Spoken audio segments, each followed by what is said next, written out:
Goeiemôre vriende en baie welkom by ons oordenkings. Jy uit Weenenheid op hierdie nat Saterdagoggend.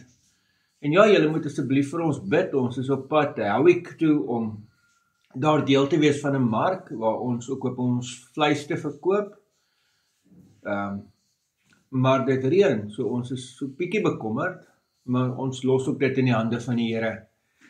Geliefdes, Jesaja 29. Hoor hierdie teks wat ons vanoggend lees.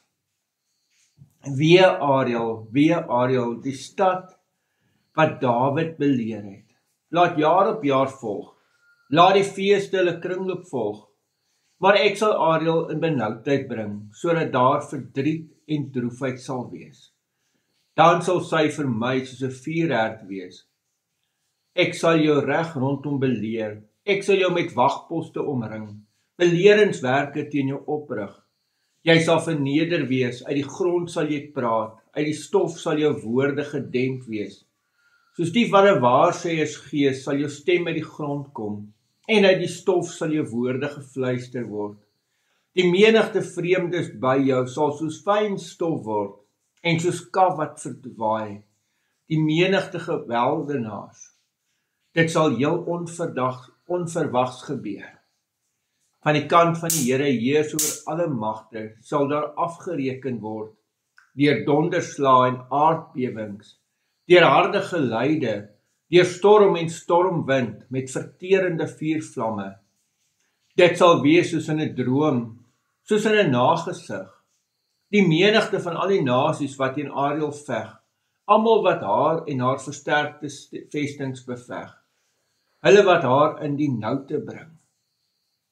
Dit sal wees soos wanneer 'n hongermens droom. Kyk, hy is besig om te eet. Maar as hy wakker word, is sy keel leeg. Dit sal wees soos wanneer 'n dorsmens droom. Kyk, hy is besig om te drink. Maar as hy wakker word, is hy uitgeput en sy keel is droog. So sal dit met die menigte van al die nasies wees, hulle wat veg teen die berg Sion. Wees maar verstom. Hou julle blind en wees verblind. Hulle het dronk geword, maar nie van wyn nie. Hulle het gestuier, maar nie van sterk drank nie. Ja, die Here het 'n gees van diepe slaap oor hulle uitgestort. Hy het julle oë, die profete, gesluit. Julle koppe, die sieners, het hy bedek. Vir julle het die openbaring van al hierdie dinge geword, soos die woorde van 'n verseelde boekrol. Wat hulle aan iemand gee wat kan lees en sê, lees dit asseblief, dan sê hy, ek kan nie, want dit is verseël. Die boekrol word dan gegee aan iemand wat nie die skrif ken nie, met die woorde, lees dit asseblief. Dan sê hy, ek ken nie die skrif nie. My Heer het gesê, omdat hierdie volk my nader met hulle mond, en met hulle lippe my eer, maar hulle hart ver is van my, en hulle ontzag vir my blote aangeleerde menslike gebod. Daarom kyk, ek sal voortgaan op 'n wonderlike manier met hierdie volk te handel. Die wysheid van hulle wyse sal tot niet gaan, en die insig van hulle verstandiges sal verborge bly. Geliefdes, 1 vers 13 kry ons die rede vir die oordeel. Kan ons dit so sommer hard en reguit sê, die rede vir die woede van die Here? Omdat hierdie volk my nader met hulle mond en met hulle lippe my eer, maar hulle hart is ver van my. En hoor dan hierdie geweldige ding, en hulle ontzag vir my blote aangeleerde menslike gebod is. Vriende, dalk gaan ons hierdie harde vraag vir die kerk moet vra vandag. Is ons eer en ontzag vir God blote aangeleerde gebod? Of kom dit diep uit ons hart uit?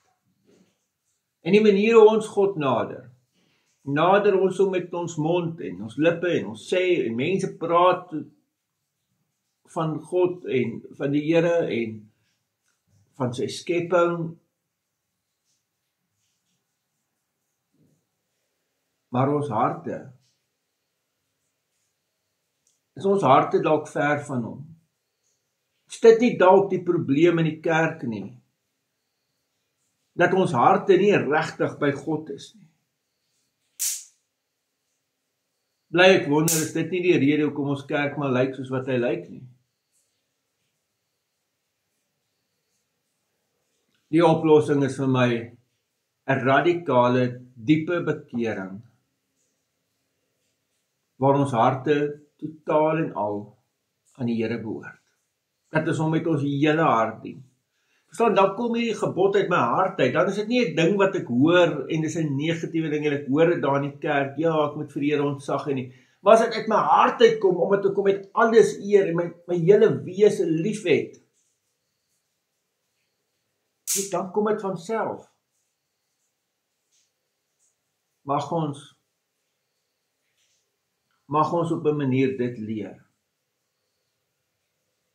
Mag die Here ons harte vat.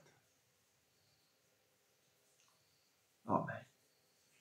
Here almagtige God, baie dankie dat ons U naam mag aanroep vanoggend. Dankie vir hierdie ongelooflike teks ook. Maar Here, ons wil ons harte voor U bring. Ja, Here, ons is baie keer so ver van U. Ja, met die mond sê ons dit nog, ons bely U, en ons sê ons behoort aan die Here, en ons glo aan Hom. Maar ons toewyding